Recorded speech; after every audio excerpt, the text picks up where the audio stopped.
You may write me down in history with your bitter, twisted lies. You may trod me in the very dirt, but still like dust, I'll rise. Does my sassiness upset you?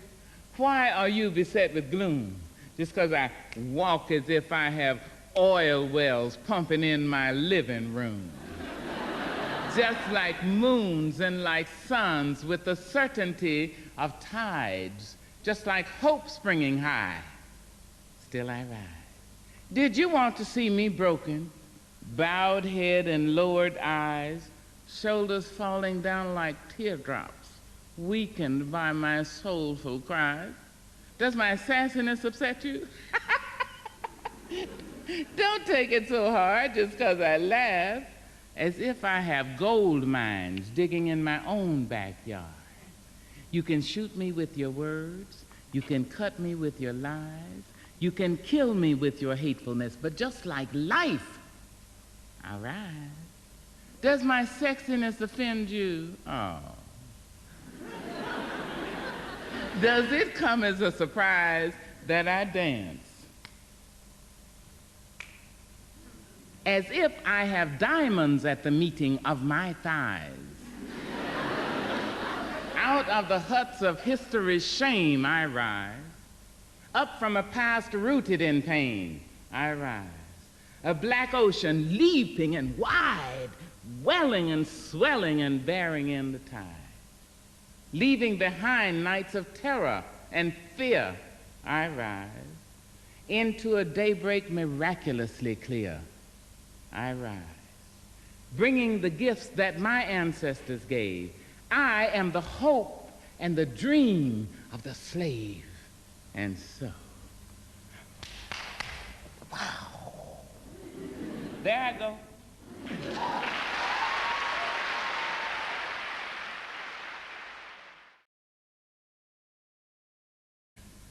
There's a long-legged girl in San Francisco by the Golden Gate. She said she'd give me all I wanted, but I just couldn't wait. I started to picking them up and laying them down, picking them up and laying them down, picking them up and laying them down and getting to the next town, baby. Now, picking them up and laying them down is a black American phrase meaning walking. You know, it's picking them up and laying. And then it means however you know, whatever you... I met that lovely Detroit lady and thought my time had come. But just before I said I do, I said I got to run and started to picking them up and laying them down, picking them up and laying them down, picking them up and laying them down and getting to the next town, baby. There's a pretty brown in Birmingham, man, she's little and cute. But when she tried to tie me down, I had to grab my suit and start to picking them up and laying them down and picking them up and laying them down and picking them up and laying them down and getting to the next town, baby. There ain't no words for what I feel about a pretty face. But if I stay, I just might miss a prettier one someplace. That's why I start that picking them up and laying them down and picking them up and laying them. Now, men, you know I'm not talking about you.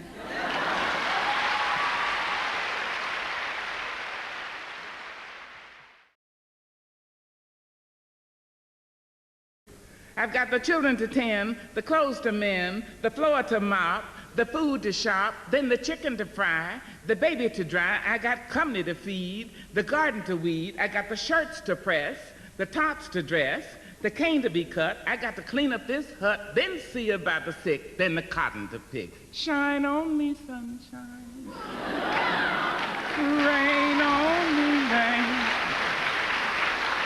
fall softly, dewdrops, and cool my brow again. Storm, blow me from here with your fiercest wind. Let me float across the sky till I can rest again, because I have got to see about those people's pool. No, I got to get to the school. No. Oh, I got to pick up the mail. No. I got to visit the jail. No. I got to pick up.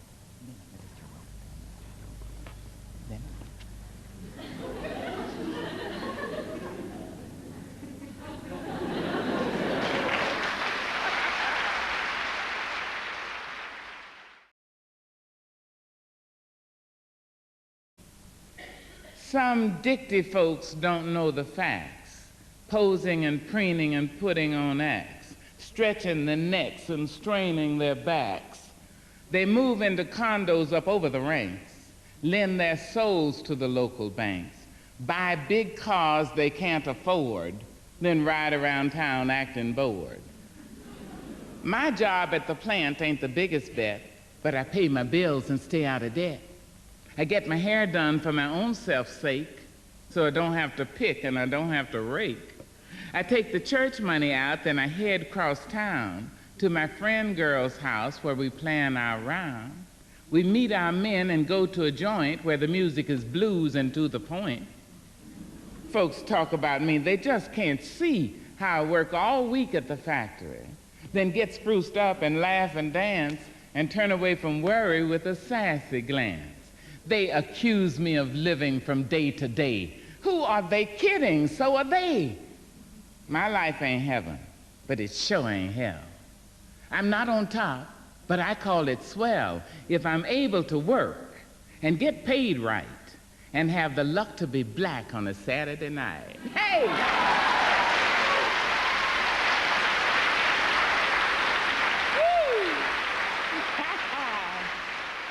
Yes, yes. Many people wonder where my secret lies. I'm not cute or built to suit a fashion model size. When I try to show them, they think I'm telling lies. I say it's in the reach of my arms, the span of my hips, the stride of my step, the curl of my lips. I'm a woman, phenomenally. I walk into a room just as cool as you please, and to a man the fellows stand. I fall down on their knees. And then they swarm around me, a hive of honeybees. I say, oh, it's the fire in my eyes, the flash of my teeth, the swing in my waist, the joy in my feet. Men themselves have wondered what they see in me. They try so much, but they can't touch my inner mystery. When I try to show them, they say they still can't see. I say, oh, it's in the arch of my back. And now you understand just why my head's not bowed. I don't shout or jump about or have to talk too loud. When you see me walking, it ought to make you proud. I say it's in the click of my heels, the bend of my hair, the palm of my hands, the need for my care, because I'm a woman, phenomenally. Phenomenal woman. That's my mother and all your mothers. And then my grandmothers, and all your grandmothers, and my great-grandmothers, and your great-grandmothers, and my great-great-great, and your great-great-great, and all you women here, and me.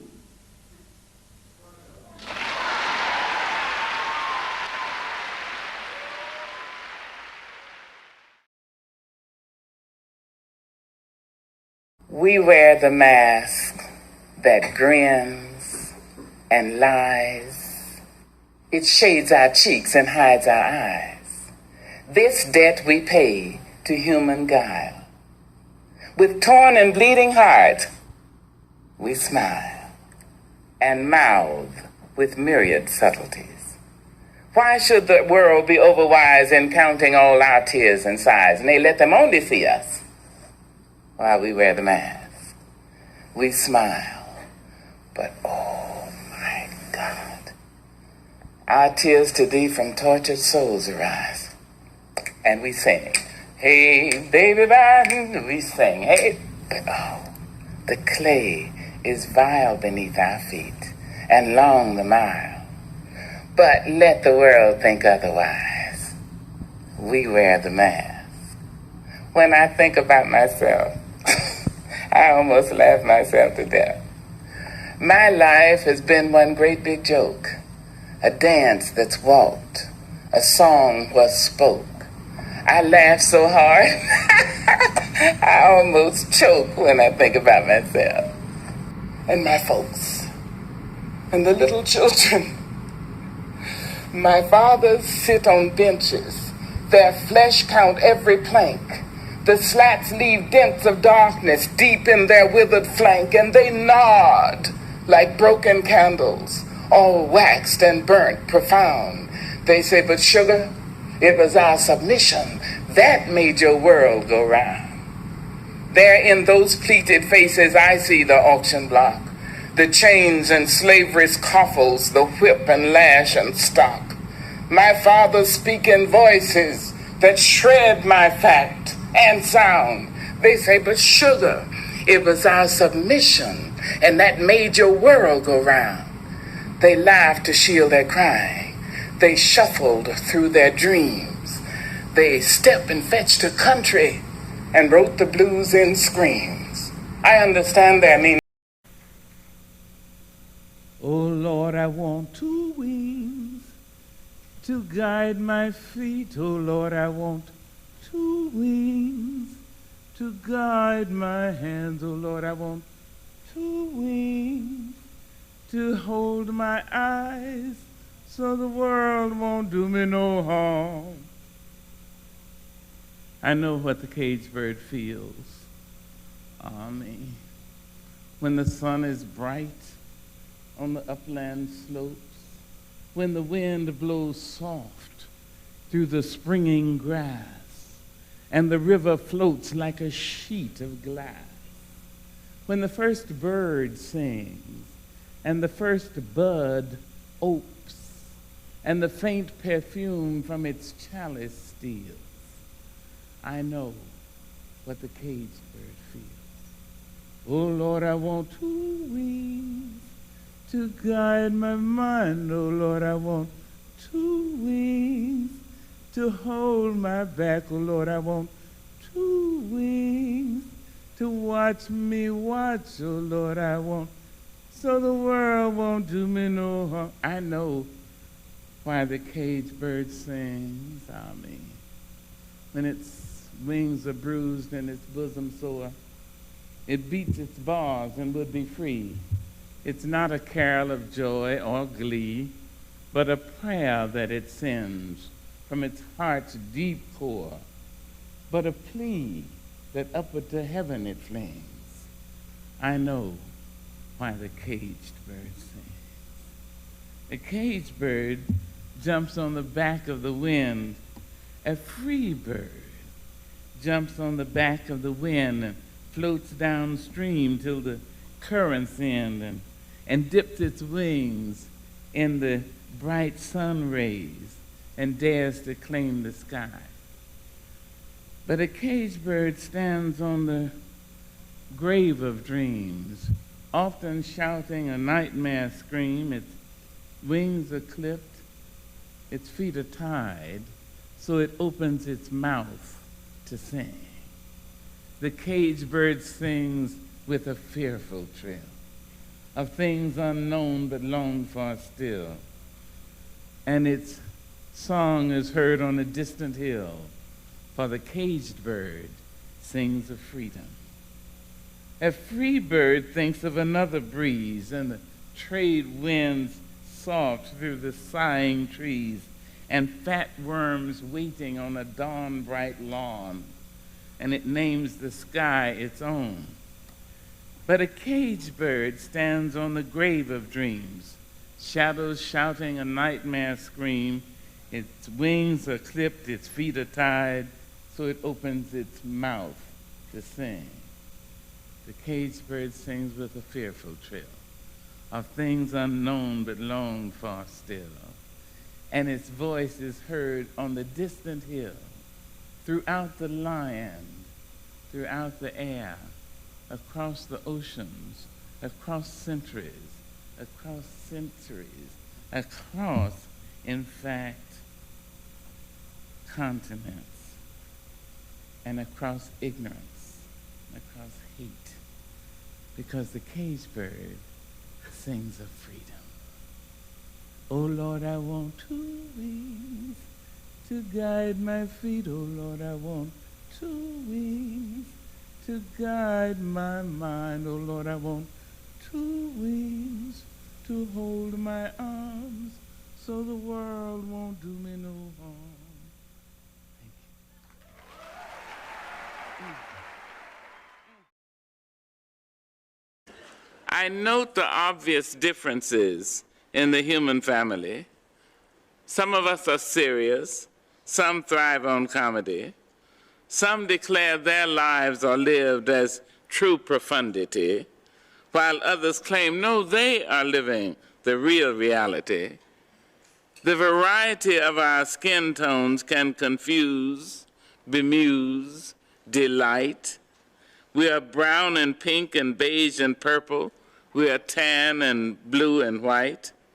I've sailed upon the 7 seas and stopped in every land and seen the wonders of the world, but not yet one common man. I've known 10,000 women who are called Jane or Mary Jane, but I've not seen any two who really were the same. Mirror twins are different, although their features jibe, and lovers think quite different thoughts while lying side by side. We love, we lose in China, we weep on England's moors, we laugh and lie in Guinea, we thrive on Spanish shores, we seek success in Finland, are born and die in Maine. In minor ways we differ, in major we're the same. I note the obvious differences in every sort and type, but we are more alike, my friends, than we are unalike. We are more alike, my friends, than we are unalike.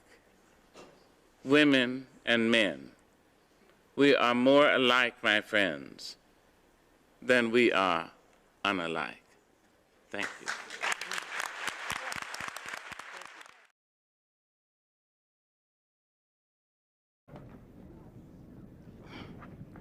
Mr. President and Mrs. Clinton, Mr. Vice President and Mrs. Gore, and Americans everywhere. A rock, a river, a tree, hosts to species long since departed, marked the mastodon, the dinosaur, who left dry tokens of their sojourn here on our planet floor. Any broad alarm of their hastening doom is lost in the gloom of dust and ages. But today, the rock cries out to us, clearly, forcefully, come, you may stand upon my back and face your distant destiny, but seek no haven in my shadow. I will give you no hiding place down here. You, created only a little lower than the angels, have crouched too long in the bruising darkness, have lain too long face down in ignorance, your mouths spilling words armed for slaughter. The rock cries out to us today, you may stand upon me, but do not hide your face. Across the wall of the world, a river sings a beautiful song. It says, come, rest here by my side, each of you, a bordered country, delicate and strangely made, proud, yet thrusting perpetually under siege. Your armed struggles for profit have left collars of waste upon my shore, currents of debris upon my breast. Yet today I call you to my riverside, if you will study war no more. Come, clad in peace, and I will sing the songs the Creator gave to me when I and the tree and the rock were one. Before cynicism was a bloody sear across your brow, and when you yet knew, you still knew nothing. The river sang and sings on. There is a true yearning to respond to the singing river and the wise rock. So say the Asian, the Hispanic, the Jew, the African, the Native American, the Sioux, the Catholic, the Muslim, the French, the Greek, the Irish, the rabbi, the priest, the sheik, the gay, the straight, the preacher, the privileged, the homeless, the teacher, They all hear the speaking of the tree. They hear the first and last of every tree speak to humankind today. Come to me, here beside the river. Plant yourself beside the river. Each of you, descendant of some passed-on traveler, has been paid for. You who gave me my first name, you Pawnee, Apache, Seneca, you Cherokee Nation, who rested with me, then forced on bloody feet, left me to the employment of other seekers, desperate for gain, starving for gold. You, the Turk, the Arab, the Swede, the German, the Eskimo, the Scot, you, the Ashanti, the Yoruba, the Kru, bought, sold, stolen, arriving on a nightmare, praying for a dream. Here, root yourselves beside me. I am that tree planted by the river which will not be moved. I, the rock, I, the river, I, the tree, I am yours. Your passages have been paid. Lift up your faces. You have a piercing need for this bright morning dawning for you. History, despite its wrenching pain, cannot be unlived, but if faced with courage, need not be lived again. Lift up your eyes upon this day breaking for you. Give birth again to the dream. Women, children, men, take it into the palms of your hands. Mold it into the shape of your most private need. Sculpt it into the image of your most public self. Lift up your hearts. Each new hour holds new chances for new beginnings. Do not be wedded forever to fear, yoked eternally to brutishness. The horizon leans forward, offering you space to place new steps of change.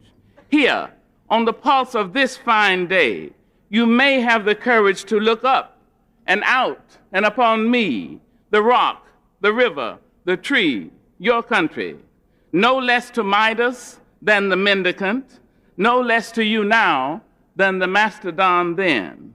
Here, on the pulse of this new day, you may have the grace to look up and out and into your sister's eyes and into your brother's face, your country, and say simply, very simply, with hope, good morning.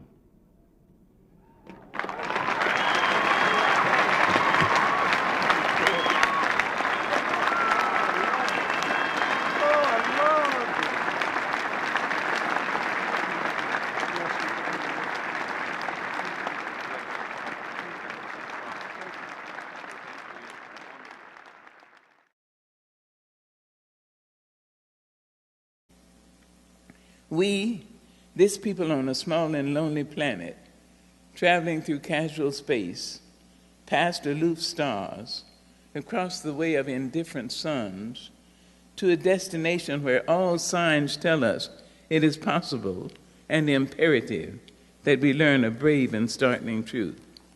And when we come to it, to the day of peacemaking, when we release our fingers from fists of hostility, and allow the pure air to cool our palms, when we come to it, when the curtain falls on the minstrel show of hate, and faces sooted with scorn are scrubbed clean, when battlefields and coliseum no longer rake our unique and particular sons and daughters up from the bruised and bloody grass, to lay them in identical plots in foreign soil, when the screaming racket in the temples have ceased, when the pennants are waving gaily in the world, when the banners tremble stoutly in a good, clean breeze, when we come to it, it's amazing what we can do.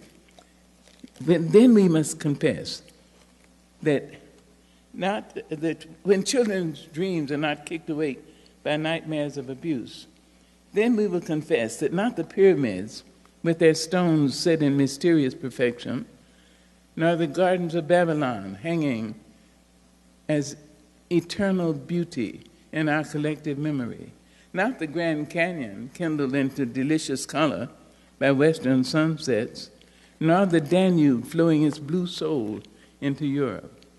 not the sacred peak of Mount Fuji stretching to the rising sun, neither Father Amazon nor Mother Mississippi, who without favor nurture all creatures in their depth and on their shores. Those are not the only wonders of the world. When we come to it, we, this people, on this minuscule and kithless globe, who reach daily for the balm, the blade, the dagger, yet who petition in the dark for tokens of peace. We, this people, on this mote of matter, in whose mouths abide cankerous words which challenge our very existence, yet out of those same mouths can come songs of such exquisite sweetness that the heart falters in its labor and the back is quieted into awe. We, this people on this small and drifting planet, whose hands can strike with such abandon that in a twinkling, life is stripped from the living. Yet those same hands can touch with such healing, irresistible tenderness that the haughty neck is happy to bow, the proud back is glad to bend. Of such chaos, of such contradiction, we learn we are neither devils nor divines. When we come to it, we, this people, on this wayward floating body, created on this earth, of this earth, have the power to fashion for this earth a climate where every man and every woman can live freely, without sanctimonious piety, without crippling fear. When we come to it, we must confess that we are the possible. We are the miraculous. We, here at Wake Forest University in Winston-Salem, North Carolina, on October the 18th, we are the true wonder of this world. That is when and only when we come to it. When it looks like the sun will not shine anymore, when one of us, or two of us, or all of us can say, I am willing to be a rainbow in somebody's cloud. Thank you. Thank you. Thank you.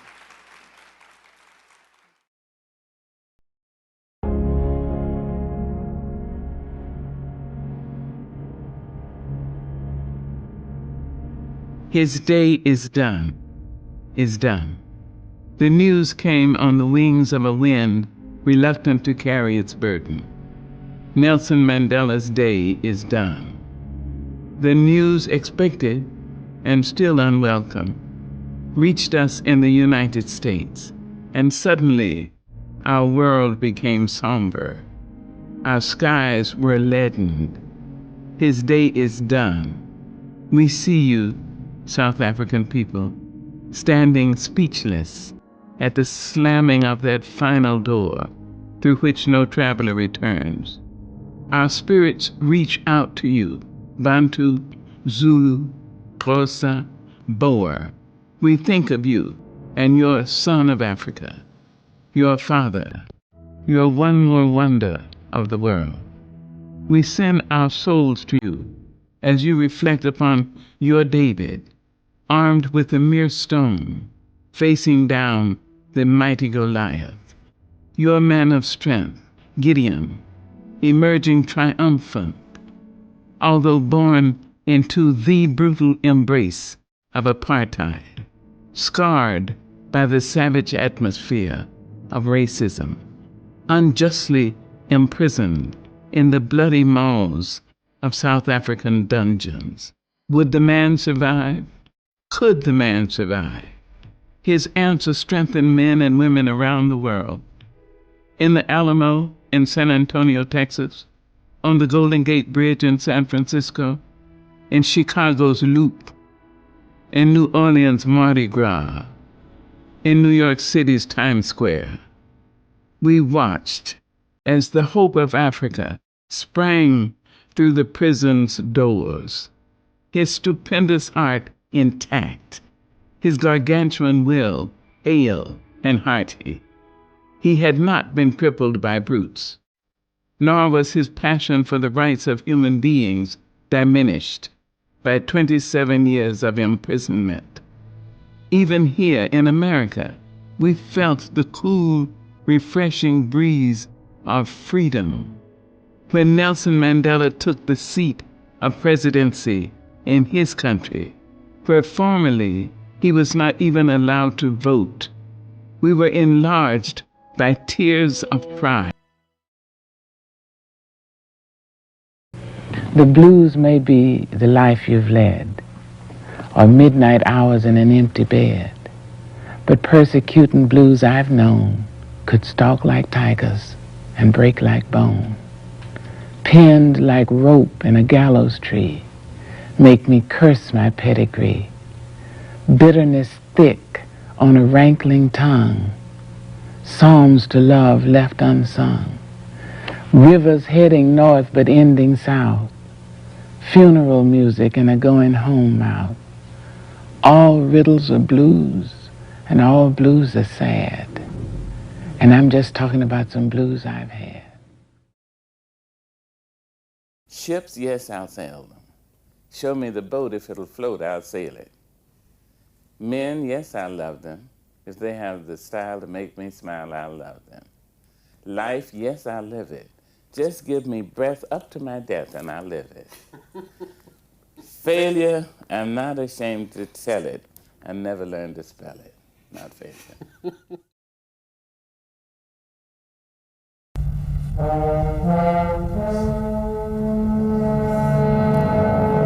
Thunder rumbles in the mountain passes, and lightning rattles the eaves of our houses. Flood waters await in our avenues. The earth quivers and swallows entire villages. Snow falls upon snow, falls upon snow to avalanche over unprotected hamlets. The sky slips low and gray and threatening. We question ourselves. What have we done to so affront nature? We interrogate and worry God. Are you there? Are you there really? Does the covenant you made with us still hold?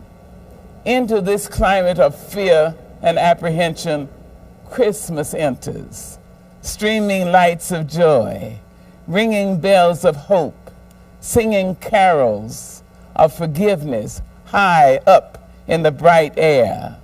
The world is encouraged to come away from rancor, come the way of friendship.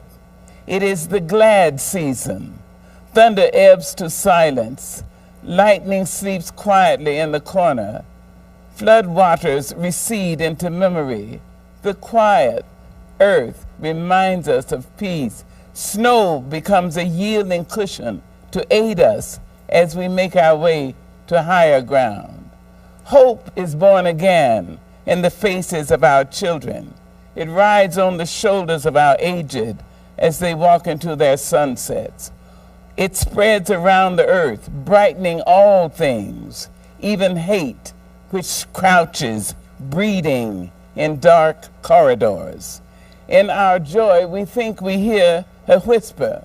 At first, it is too soft, then only half heard. We listen carefully as it gathers strength. We hear a sweetness, a word. The word is peace. It is loud now, louder than the explosion of bombs. We tremble at the sound. We are thrilled by its presence. It is what we have hungered for. Peace, not just the absence of war, but true peace, a harmony of spirit, a comfort of courtesies, security for our beloveds and for their beloveds. It is Christmas time. It is the glad season. We clap hands and welcome the peace of Christmas. We beckon this good season to wait a while with us. We Baptist and Buddhist, Methodist and Muslim say, come peace, come and fill us and our world with your majesty. We the Jew and the Jainist The Catholic and the Confucian implore you peace. Stay a while with us, so that we may learn by your shimmering light how to look beyond complexion and see community. It is Christmas time, a halting of hate time. On this platform of peace, we can create a language to translate ourselves and to each other. At this holy instant, we celebrate the birth of Jesus Christ into the great religions of the world. We jubilate the precious advent of trust. We shout with glorious tongues the coming of hope. All the earth's tribes loosen their voices to celebrate the promise of peace. We, angels and mortals, believers and non-believers, look heavenward and speak the word aloud, peace. We look at our world and speak the word aloud, peace. We look at each other and into ourselves and say without shyness or apology or hesitation, peace, my brother, peace, my sister, peace, my soul, peace.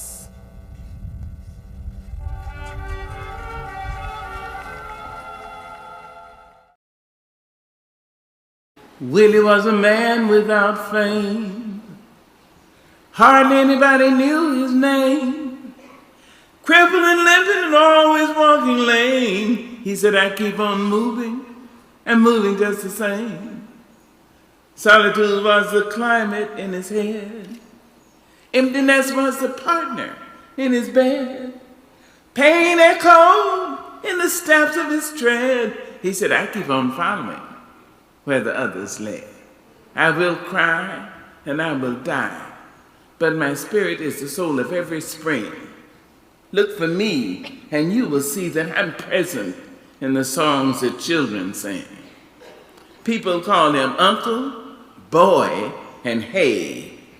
Said, you can't live through this another day. And then he waited to hear what he would say. He said, I'll be living in the games that children play. You may enter my sleep, you may people my dreams, and threaten my early morning's ease. But I keep coming, I'm following, I'm laughing, I'm crying, I'm certain as a summer breeze. Look for me, look out for me. My spirit is the surge of open seas. Call for me, call upon me. I'm the rustle in the autumn leaves. When the sun rises, I am the time. When the children live and learn and laugh and love, I am the rhyme. You can just call me Crippled Willie.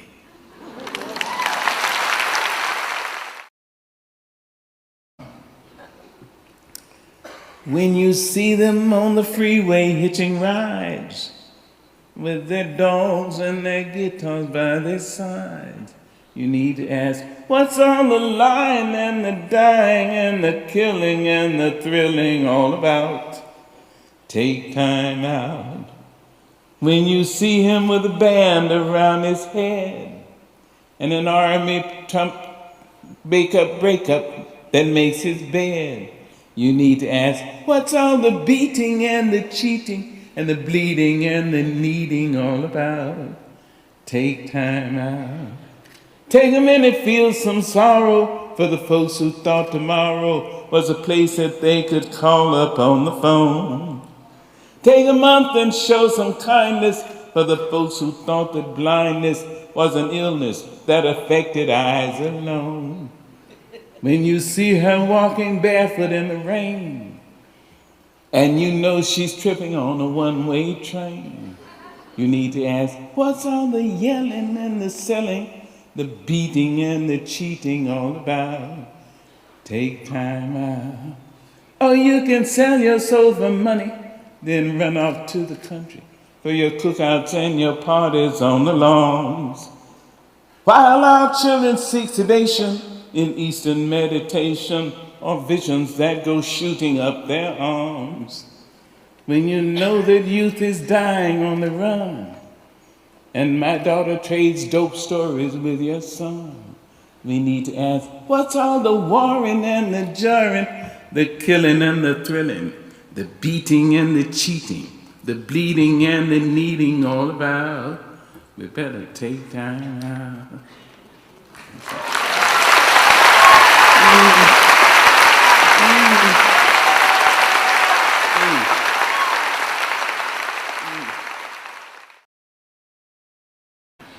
No sprouted wheat and soya shoots and Brussels in a cake, carrot straw and spinach raw. Today I need a steak. Not thick brown rice and rice pilau and mushrooms creamed on toast, turnips mashed and parsnips hashed. I'm dreaming of a roast. Health food folks around the world are thinned by anxious zeal. They look for help in seafood kelp. I count on breaded veal. No smoking signs, raw mustard greens, zucchini by the ton, uncooked kale, and bodies frail are sure to make me run to loins of pork and chicken thighs and standing ribs so prime, pork chops brown and fresh ground round. I crave them all the time. Irish stews and boiled corned beef and hot dogs by the scores, or any place that saves a space for a smoking carnivore.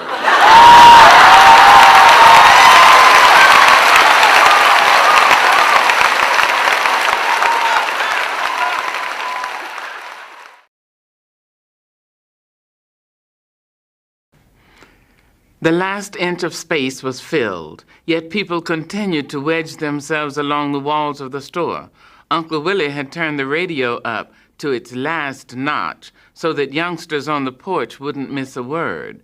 Women sat on kitchen chairs, dining room chairs, stools, and upturned wooden boxes. Small children and babies perched on every lap available, and men leaned on the shelves or on each other. The apprehensive mood was shot through with shafts of gaiety as a black sky is streaked with lightning. One man said, I ain't worried about this fight. Joe gonna whip that cracker like it's open season. Another said, he gonna whip him till that white boy call him mama. At last the talking was finished and the string-along songs about razor blades were over and the fight began. A quick jab to the head. In the store the crowd grunted. A left to the head and a right and another left. One of the listeners cackled like a hen and was quieted. They're in a clinch. Louis is trying to fight his way out. Some bitter comedian on the porch said, that white man don't mind hugging that nigger now, I betcha. The referee is moving in to break them up, but Louis finally pushes the contender away, and it's an uppercut to the chin. The contender's hanging on. Now he's backing away. Louis catches him with a short left to the jaw. A tide of murmuring assent poured out the doors and into the yard. Another left and another left. Louis is saving that mighty right. The mutter in the store had grown into a baby roar, and it was pierced by the clang of a bell and the announcers, that's the bell for round 3, ladies and gentlemen. He's got Louis against the ropes, and now it's a left to the body and a right to the ribs, another right to the body. It looks like it was low. Yes, ladies and gentlemen. The referee is signaling, but the contender keeps raining the blows on Louis. It's another to the body. It looks like Louis is going down. My race groaned.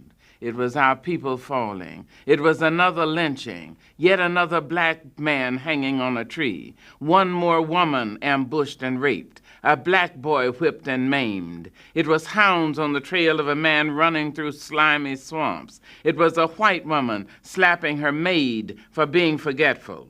The men in the store stood away from the walls and at attention. Women greedily clutched the babes on their laps, while on the porch the shufflings and smiles, the flirtings and pinchings of a few minutes before were gone. This might be the end of the world. If Joe lost, we were back in slavery and beyond help. It would all be true, the accusations that we were lower types of human beings, only a little higher than the apes. True that we were stupid and ugly and lazy and dirty and unlucky, and most of all, that God himself hated us and ordained us to be hewers of wood, drawers of water, world without end. Amen. We didn't breathe. We didn't hope.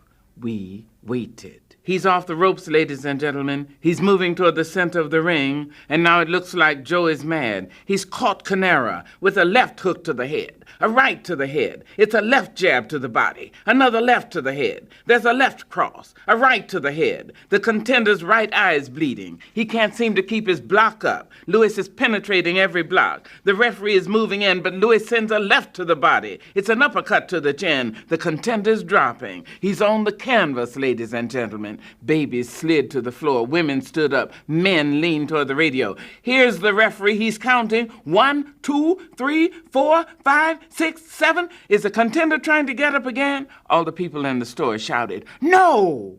8, 9, 10. There were only a few sounds from the audience. They seemed to be holding themselves in against tremendous pressure. The man said, "The fight is all over, ladies and gentlemen. Here, let's get the microphone over to the referee. Here he is. He's got the brown bomber's hand. He's holding it up. Here he is." And then that voice, husky, familiar, came to wash over us. It said, "The winner and still heavyweight champion of the world, Joe Louis. Champion of the world, a black boy, some black mother's son, some black father's son. He was the strongest man in the world. People drank Coca-Colas like ambrosia and ate candy bars like Christmas. Some of the men went behind the stores and poured white lightning into their soft drink bottles, and a few of the bigger boys followed them. Those who were not chased away came back blowing their breath in front of themselves like proud smokers. It would take an hour or more before the people would leave the store and head for home. Those who lived too far had made arrangements to stay in town. You see, it wouldn't do for a black man and his family to be caught on a lonely country road in the South when Joe Louis had just proved that a black man was the strongest person in the world.